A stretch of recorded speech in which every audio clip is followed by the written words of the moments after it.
पप्पाला तू काम करायला सांगितलेलं ना हा. पप्पा कामच करत नाही तिथं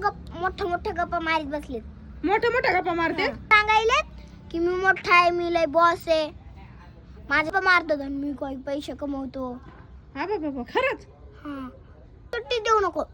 खरं ना बरं बघते मी जाऊ ना खरे नाही बघ माझं हा तुझं खरंच बघते मी जाऊन माणूस आहे बाई गप्पा मारीत बसले जाऊन बघते आज सुट्टीच नाहीये ह्यांना तिकडून गेलो तिकडून आलो इकडून गेला तिकडून आलोत मी तुम्हाला काम सांगितलं होतं इतक्या मोठ्या गप्पा मारायला लागलात आरून येऊन सांगितलं म्हणून माहिती झालं आवाज कमी कर करदुडे आणायला सांगितलं इथे मोठ्या गप्पा मारायला चालू केलेत का गप्पा नाही मारीत मी अहो दिवस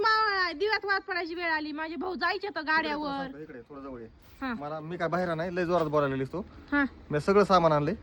फक्त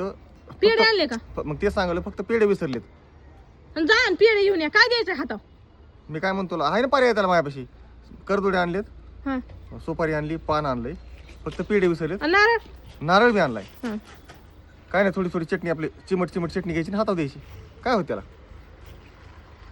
कुठून आणली ही नवीन पद्धत तुम्ही तुझेच भाऊ आहेत नाही जरा चटणी खाऊ घातली ना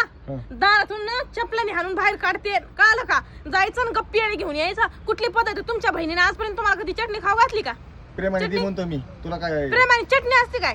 हा आपल्याला तर इतकं तिखट खाऊ वाटत नाही त्याला चटणी खाऊ घालायला सांगतात वय बरं जातोय बाई जातो काल जायचं आणि पटकन घेऊन यायचं नाटक नाही करायची लय नाटक झाली आता सणासुदीचे वाद घाल नको मग जाऊन घेऊन या वाद नसला पाहिजे तर घरात हा जातो 4-5 घंट्यात निवांत येतो माघारी मी त्यांना जायचंय फक्त त्यांच्याकडे अर्धा तास 4-5 घंटे नाही येत 4-5 घंटे निवांत येतो मी टेन्शन घेऊ नको तुम्ही जर 15 मिनिटात जर तुम्ही पेढे घेऊन नाही ना आले तर मग माझी इतकं बेकार कुणीच नाही आहे शेवटचं सांगायला मी बरं येतो तू नाही पिच्चा सोडणार माझा आणि जा मी उठा म्हणलं लवकर. माझी चक्कर वाचन म्हणून निवांत बसलो इथं गप्पा मारी नाही, जरा नाही, वाढ जाऊ झाला लवकर जा उठा जावंच ना लागेल का उठा लवकर जावंच लागेल हा लगेच